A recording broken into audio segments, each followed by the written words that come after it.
Assalamualaikum warahmatullahi wabarakatuh. Pada pembahasan kali ini kita akan membahas di materi kelas 10 KD 3.5, terutama di materi klasifikasi iklim. Nah, para ahli klimatologi yang ada di dunia mengklasifikasikan iklim terbagi menjadi 5. Yang pertama, iklim matahari. Yang kedua, iklim Köppen. Yang ketiga, iklim Schmidt-Ferguson. Yang keempat, iklim Junghun. Yang kelima adalah iklim Oldman.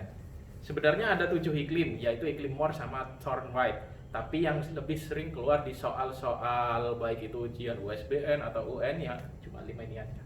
Jadi kita bahas 5 ini aja ya. Ya, kita langsung masuk yang pertama. Iklim matahari. Iklim matahari itu dasarnya adalah letak lintang atau letak astronomis suatu wilayah.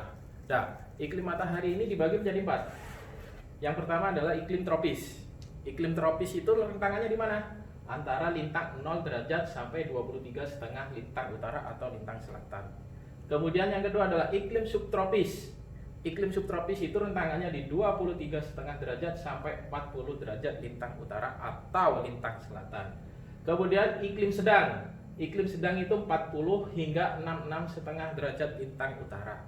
Dan yang terakhir adalah iklim dingin. Iklim dingin adalah 66 derajat sampai 90 lintang utara dan lintang selatan. Lintang hanya sampai 90 ya. Beda kalau bujur. Bujur itu sampai 180. Nah, langsung ke contoh soal ya dari iklim matahari tadi. Contoh, negara Belanda secara astronomis terletak di 50 derajat lintang utara sampai 53 derajat lintang utara dan 3 derajat bujur timur sampai 7 derajat bujur timur. Berdasarkan iklim matahari, maka Belanda letaknya di termasuk iklim apa? Nah, untuk menjawab soal ini, kalian lihat letak lintangnya negara tersebut di mana. Jangan lihat bujurnya. Kenapa? Karena untuk menentukan iklim matahari itu yang dilihat adalah lintangnya, bukan bujur. Bujur ini untuk menentukan waktu di suatu negara. Jadi cukup lihat lintangnya saja. Ini diabaikan aja ya. Nah, lintangnya berapa? 50 sampai 53. Berarti termasuk iklim apa tadi? Iklim sedang. Tuh. Angka 50 sampai 53 ada di rentangan ini, iklim sedang. Berarti Belanda termasuk iklim sedang. Kemudian yang kedua, Korea Selatan secara astronomis terletak di 33 derajat 6 detik 6 menit 40 detik lintang utara hingga 43 derajat sekian. Dan yang bujur timurnya sekian. Kenapa kok berbeda dengan yang tadi? Kenapa? Ya karena yang ini lebih detail ya letak lintangnya, ada lebih-lebihnya sedikit. Memang seharusnya begitu, cuma yang ini dimanfaatkan supaya lebih mudah. Ya, berarti angka 33 hingga 43 itu di mana? 33 dan 43 adalah di subtropis.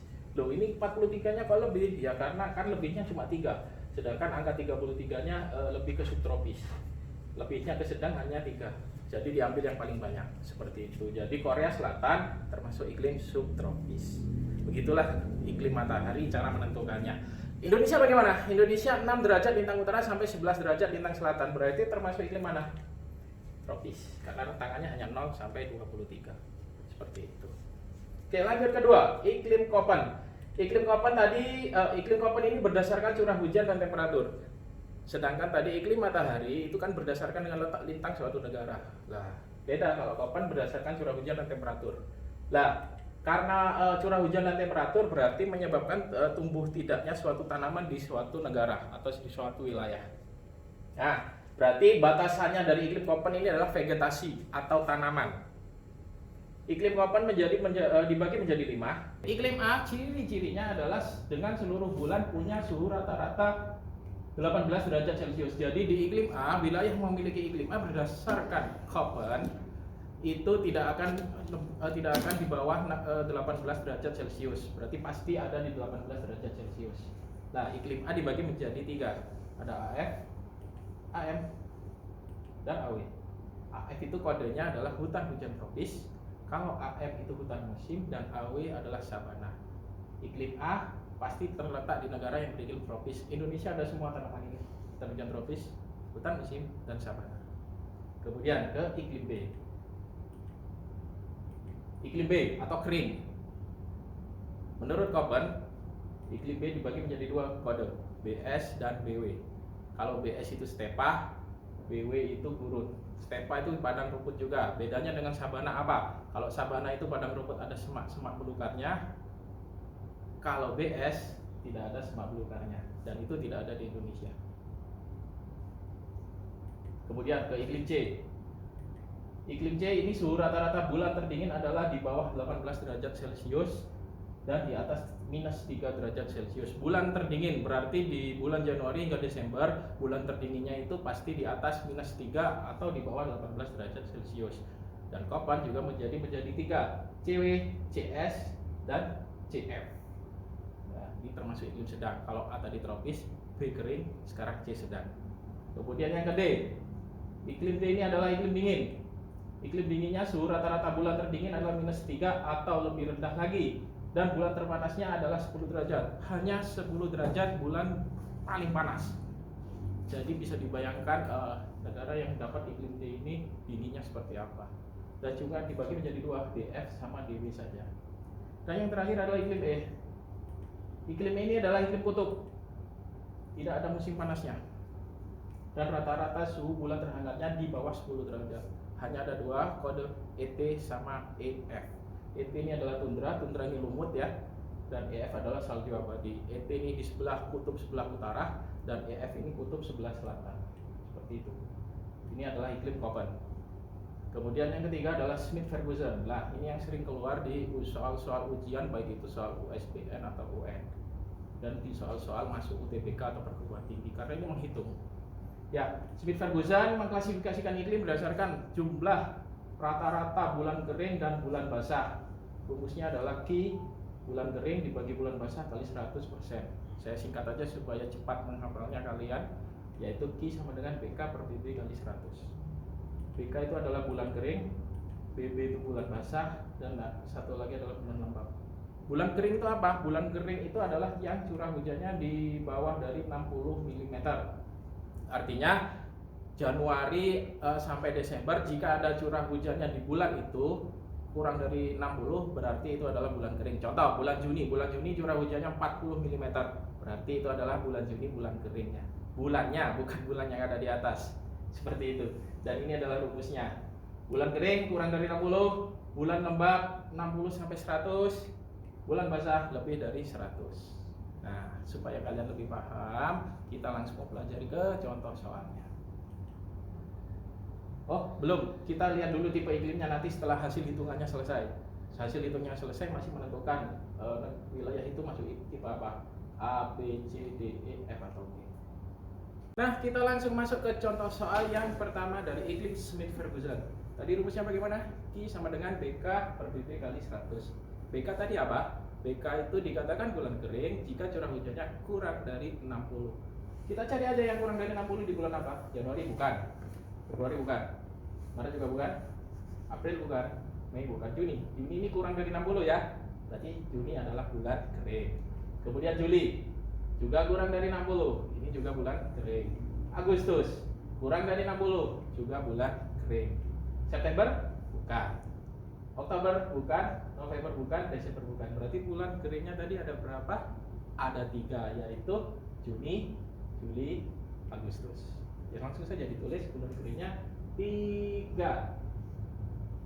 Oke, bulan basah. Bulan basah itu jika curah hujannya lebih dari 100 mm. Kita cari yang lebih dari 100 angkanya. Januari bulan basah, Februari basah, Maret basah. April bukan ya, ini termasuk bulan lembab antara 60 hingga 100.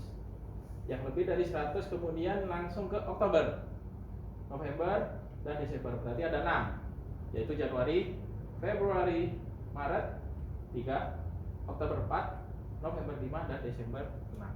Ya sudah, langsung kita masukkan rumus. Bulan keringnya tadi ada 3, bulan basahnya ada 6. Dikali 100%. 50 ya. 50%. Sampai sini sudah selesai belum? Jadi hasil hitung-hitungannya di Smith-Ferguson itu 50%, tapi termasuk tipe iklim apa? Kita kembali ke tabel yang tadi. Nah, angka 50% di mana menangnya? Di C ya. Ya, berarti jawabannya dari soal nomor 1 termasuk iklim tipe C. C, seperti itu. Nah, itu tadi adalah contoh soal yang pertama. Sekarang kita ke contoh soal yang kedua. Nah, rumusnya tetap sama. Bulan kering dibagi bulan basah dikali 100%. Bulan keringnya ada berapa? Nih, dikurang dari 60 ya. Mei 1, 2, 3, 4. Hanya ada 4 ya. Yang lain di atas 60 semua. Berarti kita tulis saja bulan keringnya ada 4. Bulan basahnya ada berapa? Bulan basah itu lebih dari 100. Januari, Februari, Maret, April, September, Oktober, November, dan Desember. Ada 8 bulan yang curah hujannya di atas 100 mm. Berarti ada 8. 4 dibagi 8 dikali 100, 50%. Nilai Q-nya adalah 50%. Berarti termasuk tipe iklim apa? Kembali lagi kita lihat tabelnya. Kalian harus menghafalkan tabel ini untuk menentukan tipe iklim Smith-Ferguson. 50% ada di rentangan di sini, di tipe C ya. Tipe C 33 sampai 60, berarti 50 letaknya di sini. Berarti jawabannya soal nomor 2 adalah tipe C juga. Seperti itu penjelasan dari iklim Smith-Ferguson.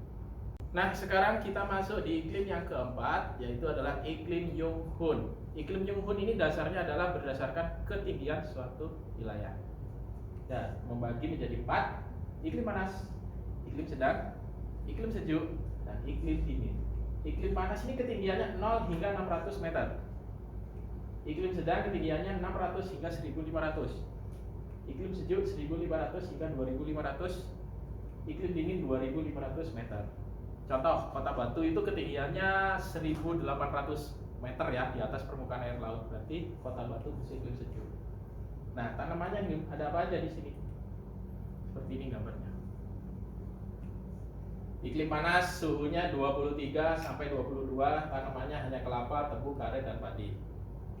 Iklim sedang ketinggiannya 600 hingga 1500, tanamannya kopi, kina, sayuran, padi, teh, tembakau, jagung, kapuk, dan lain-lain. Iklim sejuk adalah hasil tanaman industri, sayuran, kopi, teh, dan kina. Dan iklim dingin hampir tidak ada tanaman budidaya. Yang ada hanya lumut. Seperti itu berdasarkan iklim Yonghun, yang mendasarkan iklim berdasarkan ketinggian. Dan yang terakhir adalah iklim Alderman. Iklim Alderman ini mengklasifikasikan iklim berdasarkan kriteria bulan basah dan bulan kering secara berturut-turut. Nah, iklim ini yang biasanya digunakan petani-petani yang ada di Indonesia untuk menentukan masa panen atau masa tanam. Nah, iklim Alderman membagi iklim menjadi 5, A, B, C, D, E. Iklim A, jika terdapat lebih dari 9 bulan basah berurutan. Iklim B, jika terdapat 7 hingga 9 bulan basah berurutan. Iklim C, jika terdapat 5 sampai 6 bulan basah secara berurutan. Iklim D, jika terdapat 3 sampai 4 bulan basah berurutan. Iklim E, jika terdapat kurang dari 3 bulan basah secara berurutan. Namun kriterianya beda dengan iklim Smith-Ferguson tadi untuk menentukan bulan basah dan bulan keringnya. Nah, kalau Smith-Ferguson tadi kan bulan kering curah hujan kurang dari 60. Kalau menurut Alderman, bulan keringnya ini kurang dari 100. Nah, kalau bulan lembabnya Smith-Ferguson tadi berapa? 60 hingga 100 kan? Nah, kalau menurut Alderman 100 sampai 200. Seperti itu. Sama dengan bulan basahnya lebih dari 200. Kalau Smith-Ferguson tadi lebih dari 100. Nah, seperti itu penjelasan iklim, klasifikasi iklim yang ada di dunia, yang dikemukakan oleh berbagai ahli klimatologi yang ada di dunia. Yang pertama adalah tadi iklim matahari, mendasarkan iklimnya berdasarkan letak lintang suatu wilayah. Dan yang kedua iklim Köppen, berdasarkan iklimnya berdasarkan curah hujan dan temperatur. Dan yang ketiga adalah Smith-Ferguson, berdasarkan iklimnya pada rata-rata bulan kering dan bulan basah. Dan yang keempat adalah iklim Yonghun, yang berdasarkan iklim berdasarkan ketinggian suatu tempat. Dan yang kelima adalah Alderman, yang berdasarkan iklim berdasarkan bulan kering dan bulan basah secara berurutan. Semoga bermanfaat untuk kalian materi dari klasifikasi hari ini. Wassalamualaikum warahmatullahi wabarakatuh.